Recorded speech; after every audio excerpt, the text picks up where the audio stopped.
We have never heard of Montenegro until a couple of years ago when we were seriously doing some research about the retired nomad lifestyle. If you're like us, not familiar with Montenegro, it is a Balkan country in southeast of Europe with rugged mountains, medieval villages, and a beautiful coastline along the Adriatic Sea. It was a part of Yugoslavia, and it gained its independence on May 21st, 2006.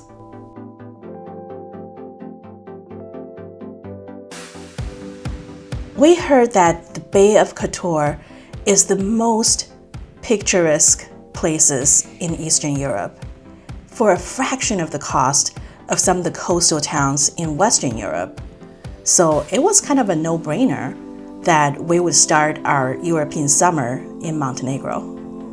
Oh, and another perk, Montenegro is not in the Schengen zone. So for those of us that trying to avoid overstaying in the Schengen, Montenegro is definitely a great place to be.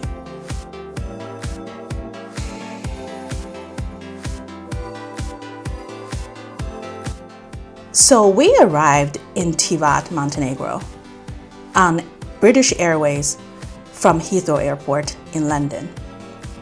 And little that we know, we were actually on the inaugural flight that was direct from London to Tivat on British Airways. So when we got to the airport, they had performers, they had snacks and gifts for everyone. It was really a great first welcome to the country of Montenegro for us. And the customs and baggage claim was really easy. It was a breeze. We went through that with no problem. But the challenge started once you get outside of the airport. That is to find a taxi. In Montenegro, there's no rideshare apps like we're used to in America, such as Uber and Lyft. And they also don't have Bolt. That's pretty prevalent here in Europe. And they also definitely don't have Grab, which is mainly for Asia.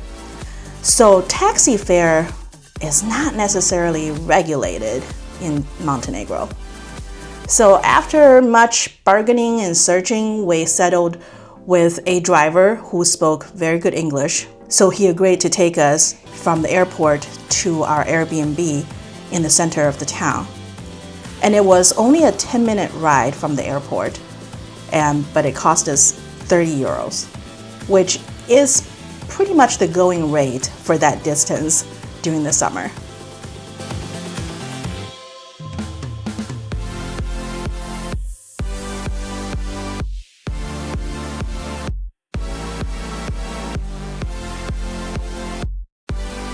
We chose to stay in Tivat because it is still in the Bay of Kotor. It's close to the airport, and it's just a quieter place for a slow travel base for us instead of the more touristy Kotor or Budva.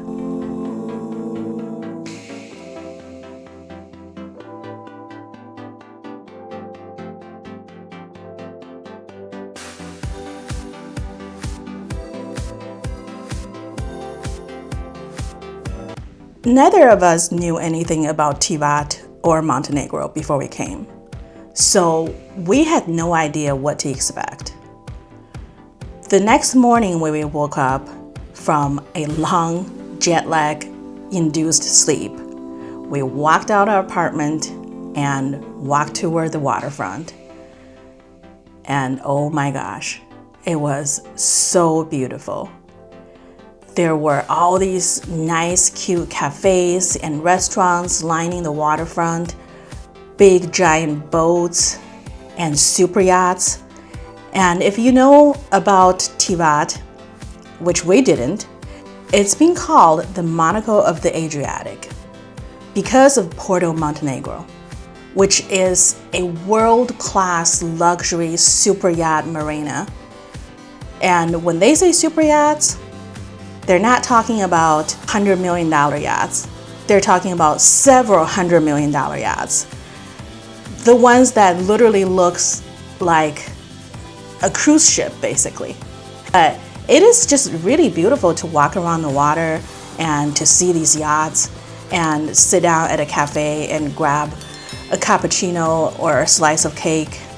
And it's just beautiful. The water is so crystal clear. You can see all the way to the bottom. And the mountains surrounding it, it just makes it so picturesque. One thing we found in Tivat is that the streets are very clean, and they have people every morning come out to clean the streets and power wash everything. Even our apartment building, which is a very tall apartment complex, they have people cleaning the floors and on each level and the elevator every single day. So people really take pride in their city and the surroundings that they live in. And that was really nice to see. The town is very walkable. There's sidewalks everywhere, especially if you're trying to get to the city center. Where we lived was only a couple blocks away from the waterfront, so it was very walkable. Our apartment was great. Like I mentioned, it was only a couple blocks away from the waterfront, and there were numerous restaurants, cafes, bakeries, grocery stores, and shops around us. So making settling in for our month's stay very, very easy.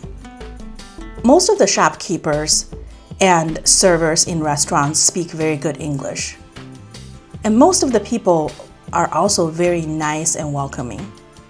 Once in a while, you will encounter the very typical Balkan straightforwardness, which is totally fine. We didn't mind it, because it was just part of the culture.